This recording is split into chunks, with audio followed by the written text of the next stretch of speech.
You are listening to the Drink Less Lifestyle podcast with Dr. Sherry Price, episode number 127.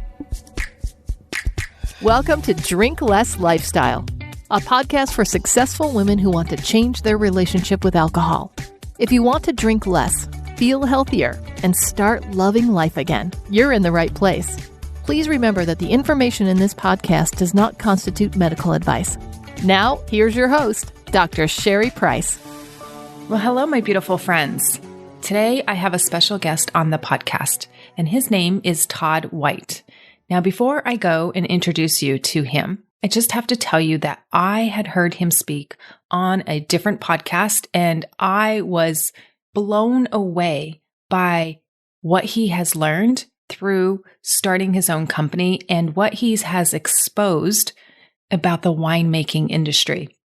So Todd White is deeply passionate about bringing people together to share love, laughter, and natural wine. And we do talk a lot about natural wine and his company on this podcast. He's been an entrepreneur since he was 17 years old with 15 years in the wine business. Todd has dedicated his life to educating and helping people make better choices around food, nutrition, and consuming alcohol. As the founder of Dry Farm Wines, a writer, a speaker, and a leader in the organic, natural wine and health movements, Todd has widely educated communities on conscious consumption. So we are going to be talking about natural wines in this episode, but what I really want you to listen to is just the breadth of knowledge that he brings of how commercial wines are made in this country. And all of the things that I didn't know that went into wine that are actually not good for us and potentially worse than the alcohol itself. You'll hear him talk about one compound that could be an additive in our wines that's called dimethyl dicarbonate. As you listen to this podcast, I really want you to tune in and listen to what exactly are we consuming with a bottle of wine? And we don't even know because there's no label and no full disclosure and no full transparency by big alcohol and the wine industry. So if nothing more, please listen to this and you'll see in the interview, I just let Todd talk. He is a wealth of knowledge and he beautifully describes how wines are made, what goes into it, what we don't know about it, what he's found in his research, how he's investigated these practices. And I truly believe everybody should know about this who consumes wine. I think this podcast will blow your mind. So grab a pen and paper, my friends. You are going to want to take notes. He exposes the wine industry in a beautiful way and allow this information to give you pause and change your drinking habits for good. So without further ado, let's get into the podcast with Todd White. Hi, Todd. Welcome to the podcast. I'm super excited to have our discussion today around wine and consciously choosing to drink and all of the knowledge that you have about the wine industry. So I thought to get us started, I would love to know how you got into this and why you're so passionate about educating people about the wine industry. We have, a quite successful business helping people drink healthier wines and think about what they're drinking, be more conscious about their consumption. But it didn't start off as a business. It really started off as my personal journey to drink in a healthier way. And so I haven't drank spirits for 25 years. And I've been drinking wine for a really long time. I started drinking wine or first taste of wine when I was 9 years old. So I've been a lifelong wine aficionado. And through my 20s and 30s and up to about 40 or so, I also drank spirits. But I started to question in my 40s, I started to question the rationale of my relationship with alcohol. I didn't want to stop drinking, although I did at one point about 7 or 8 years ago. And so as a part of that journey, I'm a biohacker. So I think carefully about everything I consume. And when I say consume, I'm talking about from media to the thoughts of consumption, to the type of food that I consume, to the type of beverages that I drink. I don't eat anything out of a package or anything that's processed, generally speaking. There might be the glorious exception when I'm in a hotel room and I might get into something, but it's very unusual. I think of myself as a wellness and longevity lifestyle architect. So I'm constantly optimizing for wellness and longevity. I have a number of modalities that I practice, including daily intermittent fasting of 22 hours. I only eat once per day. I've eaten once per day for 7 years. I've been on a ketogenic diet for 8 years. I have practiced calorie restriction. I live largely a sugar-free life. Don't eat inorganic foods, generally speaking. Occasionally, I eat things off program, but it's quite unusual. So all of this sort of obsession with, in my 40s, I started preparing for 60. I'm now 62, and I'm thinking about preparing for 90. And so when I think about these kind of chunks of time, they used to be longer windows. Now, I take it into kind of 10-year windows. So I look at my current situation. I say, well, I'm 8 years until I'm 70. That's pretty shocking because I look a lot younger than that. And I certainly behave a lot younger than that. But this is the reality. When I tell people I'm 8 years away from being 70, I have to really think about that and what the implications of that mean. But so I think about optimizing life for wellness and longevity in a number of ways. But how I got started down this path was trying to find a healthier way to drink and a healthier way for me to experience alcohol. And I generally call this conscious consumption. So I'm concerned about what I'm drinking, what's in it, and how it's going to affect me and my biological and, more importantly, neurological aging. So as I think about my brain health, I think a lot about drinking. And one of the things that surprised a lot of people, we're going to talk about the wine industry because I only sell, drink, and promote low alcohol, sugar-free natural wines. And I'm going to tell you why and what's wrong with conventional wines. But before we go there, I want to again touch base on this alcohol issue because I think there were times that I had a tenuous relationship with alcohol throughout my life, particularly my 20s and 30s, and probably drank in an unhealthy way. And speaking of health and drinking, the thing that surprises most people, the most of anything comes out of my mouth, because I'm going to tell you some pretty shocking things about wine and about the wine industry. But I think what surprises most people is when they hear me say that I believe that alcohol is a very dangerous neurotoxin. Some people shouldn't drink at all. If you don't drink now, I'm not suggesting that you start. And ethyl alcohol is probably not healthy for humans in any amount. And my life might even be more enhanced from a health and wellness point of view if I just stopped drinking altogether. But you see, the thing is, that's not going to happen because I love drinking wine. I love getting high from wine.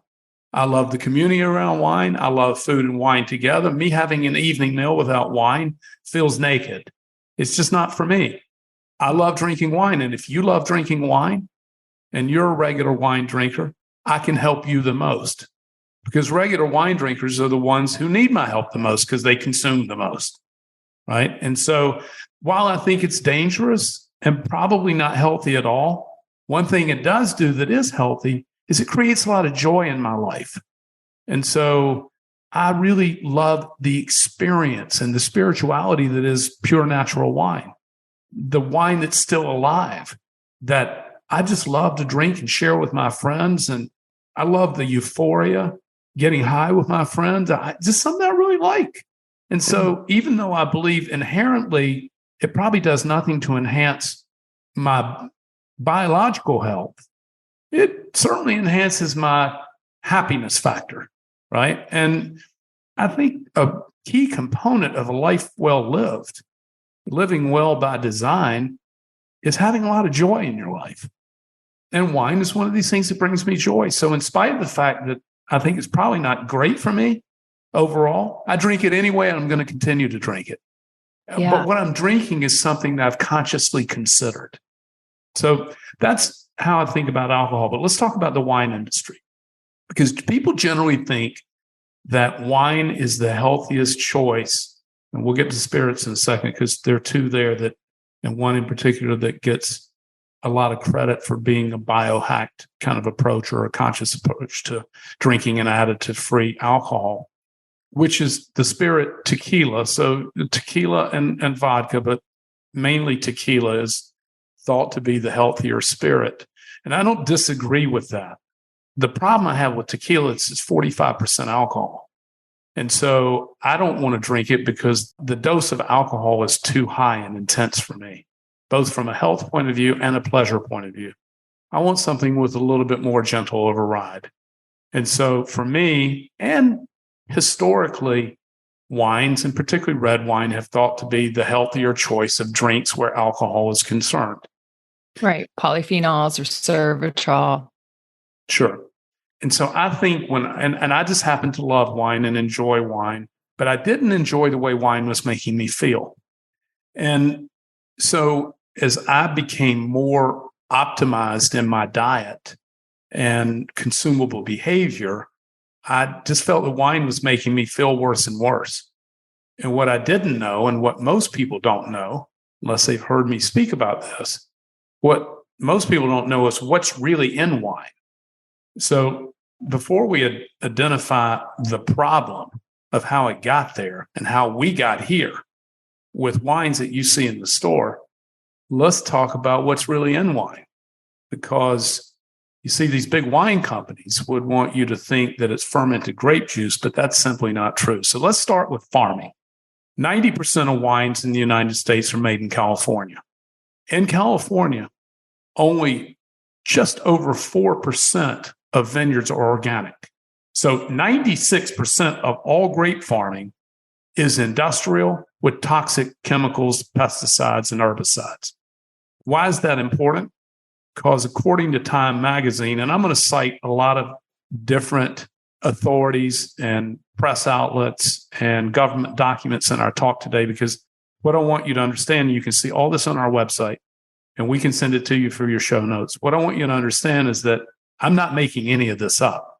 And it's all very verifiable by a simple Google search. Everything I'm going to tell you today is not Todd's opinion. It is hard, cold fact that you can easily independently verify. It's easy to go to our website and verify because all the links are already there. You don't have to do any work. But if you just want to go to Google, you can do that. So back to Time magazine, why this industrial farming, this chemical pesticide and herbicide farming is so dangerous is that Time magazine has what they call the dirty dozen of fruits and vegetables. And that dirty dozen of fruit and vegetables are the amount of residual and retained toxins of herbicides and pesticides that are retained within the fruit or vegetable. Well, grapes are number 6 in the retention of these toxins of the dirty dozen. And so when you're drinking this chemically farmed fruit, which is 96% of all the fruit grown in the world, it's actually 95%. It's 96% of the fruit grown in California. You are ingesting the residual amount of these chemicals. Now, the wine industry has had the same response to this repeatedly about glyphosate in wine, and also in a lawsuit that was brought in 2014 against 85 wine companies in California, where arsenic was found to exist in wine at 5 times, 500% more than the EPA allows in drinking water. Now, the wine industry's response has been very consistent to these chemical issues in wine, and that has been that we're following all state and federal regulations of disclosure, which there are none, right? And so their response is, we're following the law as it is put out to us. And the problem here is that there are 76 legal additives approved for the use in wine. Now, why don't you know about these 76 additives? And I'm going to tell you about them in a moment. But why don't you know about them? Because the wine industry has successfully lobbied in Washington, D.C., where money is exchanged for special favors, to keep contents labeling off of wine bottles. So wine is the only major food product without a contents label. The industry continues, even today, to fight to keep contents labeling and nutritional information off of wine. Now, I don't drink anything, any consumable that I can't see how much sugar's in it, because I want to live a sugar-free lifestyle, largely. I think sugar is the most widely addictive and abused drug on the planet, and a very dangerous one. And again, something we have to be very conscious about our consumption of. Yeah, and one that's making us very sick. I think elevated blood glucose and the hyperproduction of insulin is the leading contributor to most chronic illnesses. Agreed. So I'm not trying to raise my blood glucose by having a glass of wine. But back to these 76 additives that are approved by the TTB. Now, this is another interesting part of the conspiracy. The TTB is the Trade and Tax Bureau, not the FDA. So for all other food consumable products, the FDA regulates what goes in and is approved for the use in consumables. Not true for wine. Wine is regulated by a taxing authority, not a health authority. And the taxing authority's primary goal is not to help keep you healthy. It is to generate more tax through the sale of alcohol.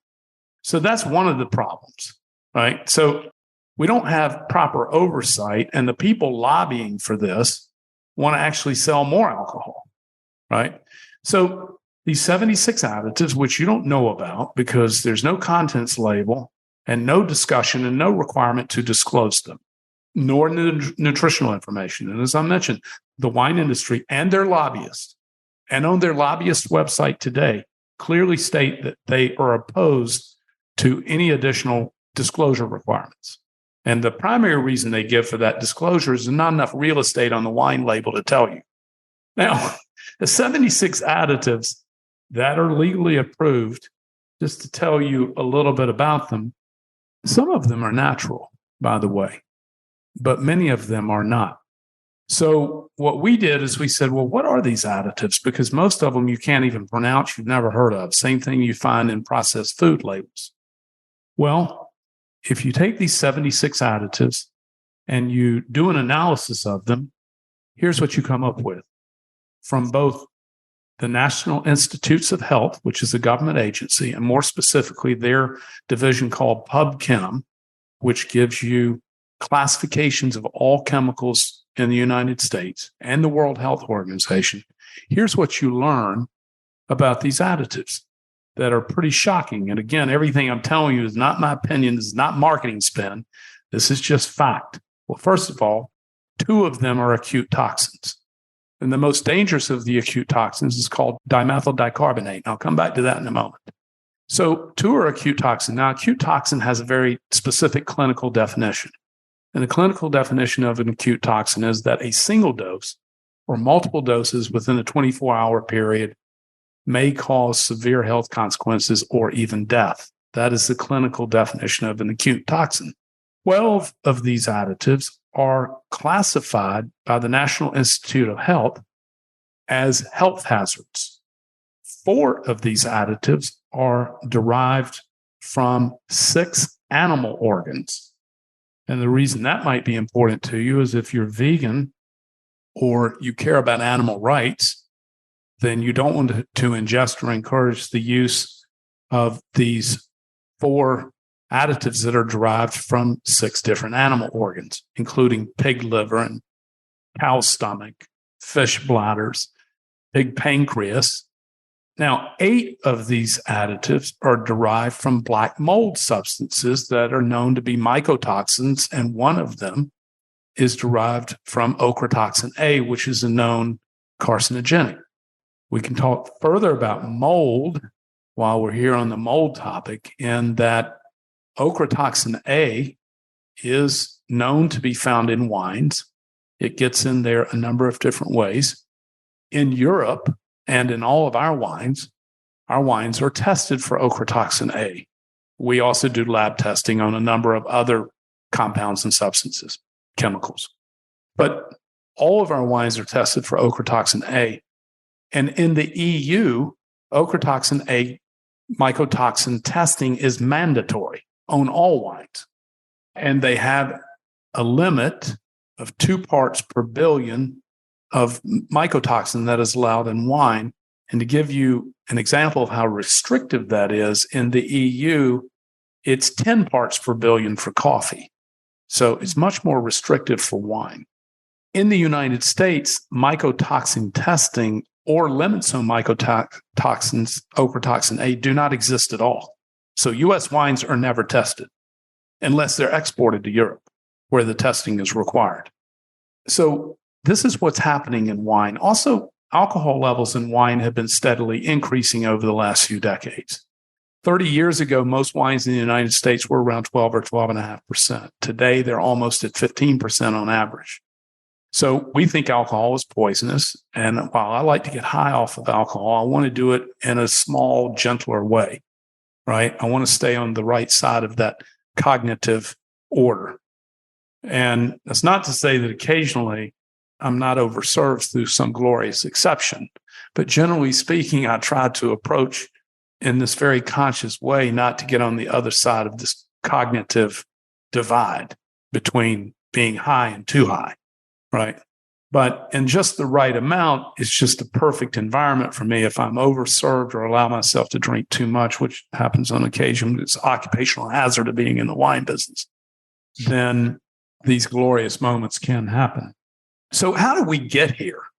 How did this happen? Well, in the financial industry, in private equity, they call it a roll-up, a consolidation of the industry. So here's the problem. Same thing that happened in the food industry has happened in the wine industry, all has happened very quietly. So in the food industry, you basically have 9 or 10 companies who manufacture most all the food in this country. In the wine industry, you've got exactly the same situation, although it's not talked about and known in the wine industry. So let me give you some shocking facts about these huge multi-billion-dollar conglomerates who make most of the wine in this country in factories located in Central California, in the wide use of these chemicals and additives. And I'll get back to the most dangerous one in a moment, called dimethyl dicarbonate. The top 3 wine companies in the United States make nearly 60% of all U.S. wines. And the top 25 companies make 90% of all wine. So when you go in the grocery store and you see hundreds of thousands of bottles lined up on, most of those wines are made by just a handful of companies. And they're made in giant factories. I mean, multiple football fields big, and what we call tank farms. And these are huge, massive tanks that hold wine during the fermentation period. So these companies are not trying to farm wine healthier or better. They're trying to farm wine cheaper and faster. They're not trying to make wine healthier or better. They're trying to make it cheaper and faster and at scale. Mm-hmm. So this is about money and greed. Now, the wines that I drink and sell are grown on small family farms. You can't produce natural wine in large scale. And I'll tell you why. Let me define for you what a natural wine is.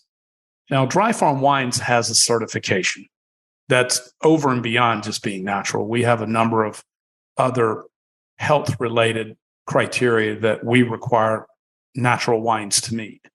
So not all natural wines meet our criteria. And also the wine's got to be delicious. If it's not delicious, I don't care what it's made out of, right? I only want to drink things that are delicious. So a natural wine, while it has no international certification at the moment, there is an international understanding of what the term natural wine means. Now, the term natural wine is very confusing to consumers.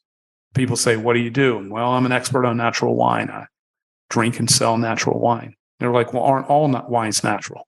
And for the reasons I've already described to you, they're not. But the natural wine term has an international understanding of exactly what that means inside the wine world. It has 3 legs to the stool. So a natural wine is always organically or biodynamically grown, chemical-free farming, always organic or biodynamic. Biodynamic is a advanced prescriptive form of organic farming.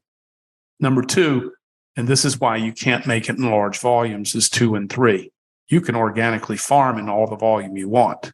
It's harder and it's more expensive, but that's not what keeps it from natural wine growers from making wine in larger scale. It's the next 2 reasons. Number 2, natural wines are always fermented with wild native yeast that are found present on the skin of the grape at the time of harvest. So all wine grapes in the world at the time of harvest have a white waxy film on the skin of the grape. That is actually yeast that has been collected naturally through the air, native to the vineyard where the grape was grown. The problem with this yeast is it's very temperamental and it needs to be coddled, and it's not friendly to making wine in large volume. So conventional and commercial winemakers use a GMO lab cultured yeast, which has been modified to be sturdy, easy to work with, and you can make wine in any volume you want. In addition, these yeasts are also modified to have different flavor profiles. So if you want to have your Chardonnay grown in California taste like it has some citrus pineapple notes for it, they have a yeast for that. You may know from the sourdough baking craze during the pandemic that yeast impart different flavors and characters. So you can engineer yeast to have any kind of flavor you want, to impart different notes, banana, pineapple, whatever you want, they have a yeast for it. Those are genetically modified, lab cultured yeast. That's what's used to make all that wine you see in the grocery store in these factories. Now, these big wine companies, these huge conglomerates, they don't tell you who they are. They hide behind thousands of brands and labels to confuse you to think you're drinking from a farmhouse or a chateau, when in fact, you're very likely drinking from, or more often than not, drinking from these massive factories. There's even a fitness wine out there that I just sent a photograph of the factory near Fresno where it's made. Just sent a photograph out to my team today. I was like, this is where this fitness wine is made in this giant factory. But they want to package it up in a way to kind of confuse you. So these wine companies hide behind thousands of brands and labels, or SKUs as it would be known in the wine industry, and they don't have their name on it. They've got some cute farm name, something or other, and then they don't tell you who they are. Again, there's no disclosure, no requirements, no transparency around any of this. And number three, in addition, so first you got organic farming, native yeast fermentation, and number three, they're additive free. So these toxins like dimethyl dicarbonate that I told you I'd come back to are not contained in natural wines. Dimethyl dicarbonate is the most toxic of all the toxins that are allowed in winemaking. Forget about the pig pancreas. This is a very serious and toxic chemical that will kill you. It has to be applied by very specifically trained and licensed applicators. They're in hazmat suits. If you were to drink the wine within 24 hours of application, it very likely kill you. This dimethyl dicarbonate is used to treat tens of millions of gallons of wine. The problem is you don't know if your wine has it or not, because again, there's no disclosure requirement in labeling. Dimethyl dicarbonate is used to sterilize wine, most specifically to a bacteria known as Brettanomyces. Brettanomyces is what's known as a classic wine fault. It's created by a bacteria that lives in many wine cellars. Once your cellar has Brettanomyces in it, it's very difficult to get out of it. So this chemical is used to treat this bacterial fault by sterilizing the wine and killing the bacteria. The bacteria creates an off-putting aromatic and taste to the wine.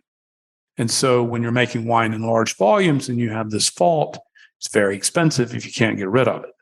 So this dimethyl dicarbonate is used to kill and sterilize this bacteria. It's the number one toxin that is approved for winemaking. So natural wines don't have any of these additives or chemical adjustments, which is another reason why you can't make it in large volumes. The smaller the volume of wine you make, the more control you have over these faults, the more control you have over the fermentation process. The bigger the exposure, the less control you have without the use of these chemicals and additions and treatments. So that's kind of how we got here, what's wrong with wine, why natural wine solves that, why I only drink and sell natural wine. I don't drink conventional wines. If given the choice of not being able to drink a natural wine, I just don't drink at all. Or I drink tequila with soda and a squeeze of lime if I must absolutely have a drink for some reason. If I'm with a bunch of people who are boring, I often say I drink to make other people interesting. And so, I'm not the guy who likes to go to cocktail parties and have, chatter. I don't like small talk. I'd rather be at a dinner table with people who want to talk about interesting ideas and about global events and about doing things that make the world a better place. So cocktail chatter is not really my thing. So sometimes I have to drink just to make other people tolerable in these social environments. So anyway, that's a little bit sort of what's wrong with wine and how we got here and what the option is if you want to drink. The problem is natural wines are not accessible to most people. So if you live in New York, you'll have access to natural wine stores, or San Francisco or Los Angeles. But I live in Miami Beach part-time in the wintertime, and access to natural wine even here in Miami is very, very limited. Just a tiny, tiny amount. And no wine list has natural wine on it here.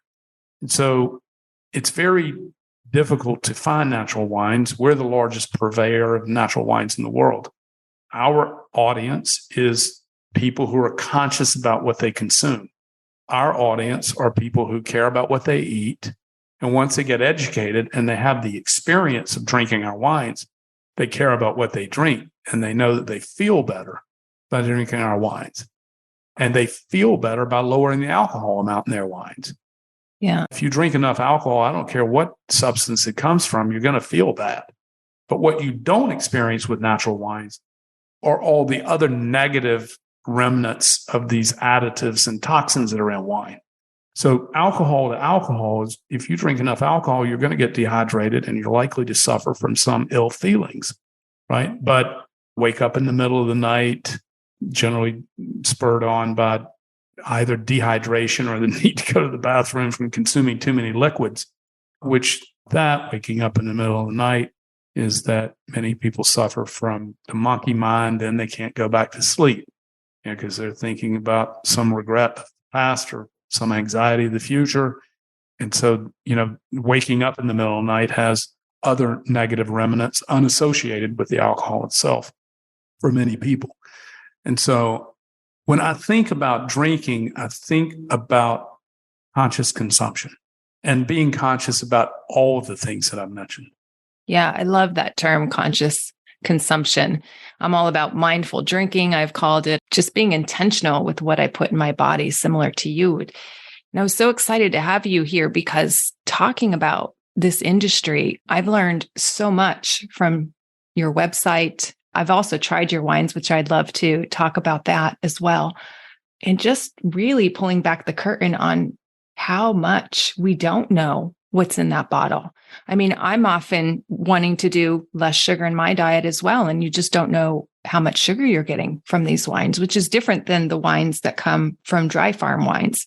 And that leads me to my next question. I learned so much about dry farming. As I was preparing for this interview with you, I'd really love for you to talk to my listeners about dry farming versus irrigation and the difference and the harms. Well, we could go down a 20 or 30-minute wormhole on irrigation, but let's just cover a couple of basic points about it. First of all, it saves a lot of water. So we're in a global drought. It's never been necessary to irrigate a grapevine. Grapes have been grown and wine has been made for over 10,000 years. And irrigation didn't come to grape farming until the 1970s. Irrigation is primarily practiced in the United States. It's worth noting we don't sell any domestic wine. So our wines primarily come from Europe, where Europeans have been making wine for over 3,000 years. And Europeans know what we know is that to irrigate a grapevine significantly impacts the quality of the fruit. And the quality of the fruit is going to determine the quality of the wine. So less than 1% of U.S. vineyards are dry farmed. The name of my company is Dry Farm Wines. That means that all wines are farmed without irrigation. Now, just on the farms that we work with around the world, not using irrigation, in the 45,000 hectares or about 90,000 acres that some 1,000 farms that we work with farm, it saves 1.4 billion gallons of water a year not to irrigate these vines. And for us, that fact in and of itself is reason enough to not irrigate. In addition to that, polyphenols, like resveratrol that you mentioned, polyphenols are also lower in irrigated vines, and they are lower in non-organic vines.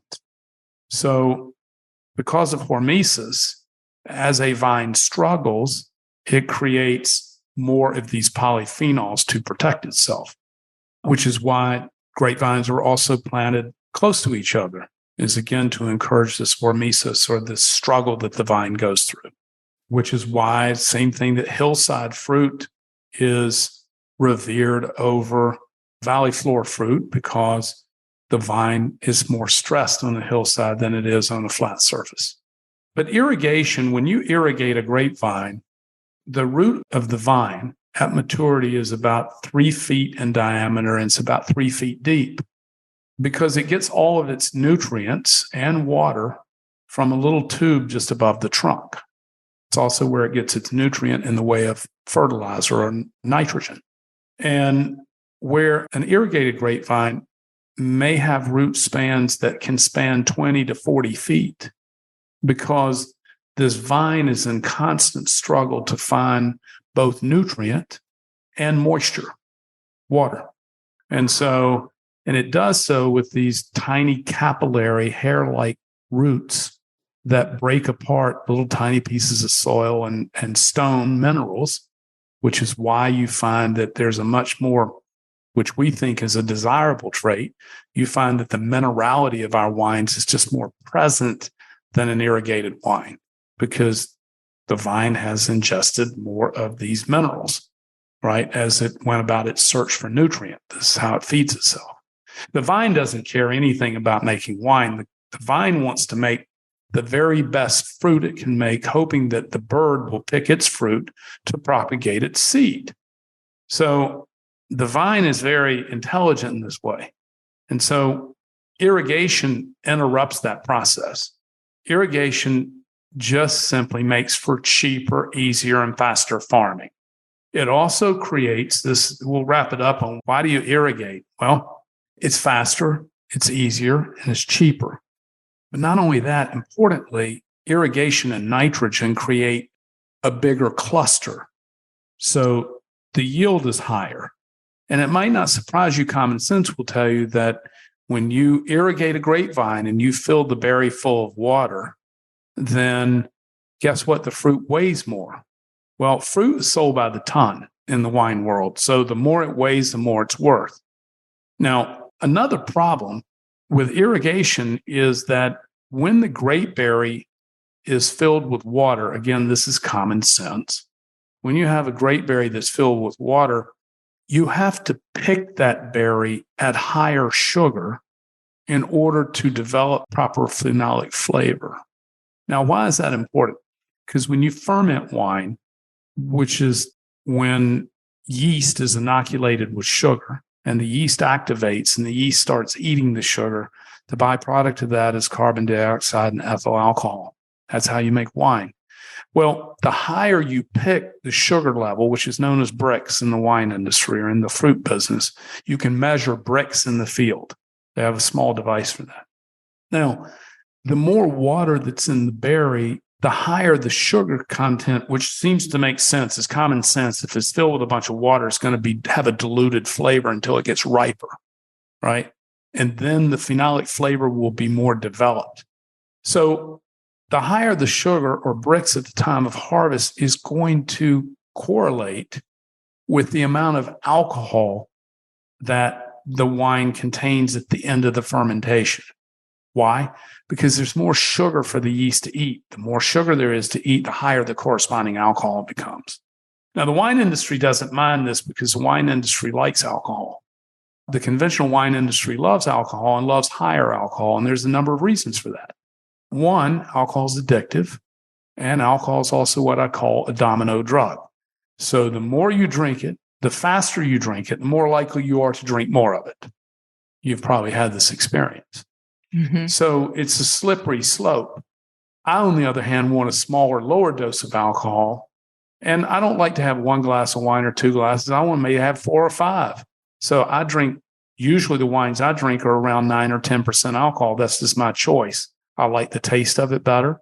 It's friendlier with food, and I can drink more of it without having negative impact. Also, alcohol adds density to wine. It makes wine bigger and bolder. Now, Americans, because of their dead palate from eating too much processed food and sugar, their palate has been suppressed. And so they actually like something that's sweeter, denser, bigger, and bolder. And so alcohol adds density to wine. So there's a lot of reasons why the conventional wine industry likes alcohol, for all the reasons I don't like it, because my palate isn't suppressed like that. Now, you can bring your palate back alive when you stop eating processed foods and you stop eating sugar and you start eating real whole foods and you stop drinking sugar. You actually become much more attuned to the taste of things, and you actually want to eat lighter tasting things. You don't want that same heaviness. And our customers, that's what they like about the taste of our wine, is that it's lighter and fresher because it's still living. It's still a living organism. And I'm going to wrap up on this because I know we're coming up on time, but natural wines have not been sterilized. So sulfur dioxide is used to sterilize conventional wine. Now, they sterilize it to kill everything available in the wine that's still alive. All bacteria, that's good or bad bacteria. And Dr. David Perlmutter, who's author of a number of books on the health of the gut microbiome, has written a number of times about the several healthy bacteria that exist in natural wines because they haven't been sterilized with sulfur dioxide. But the reason you sterilize a wine is you want to make it shelf ready and dependent for many years to come. You want to get rid of any of these bacteria that can lead to bottle variation. You want every single vintage to taste exactly the same. So you're going to sterilize it and McDonaldize it into this kind of thing that just sits on shelves. And every time you buy a bottle, it tastes exactly the same. Natural wines are not like that because they are always evolving. And they have these living bacteria that are still in them. They also don't age in the same way that a sterilized wine will age. So typically you want to drink a natural wine in the first 5 years of its existence. It's not meant to sit on the shelf because it's not been sterilized.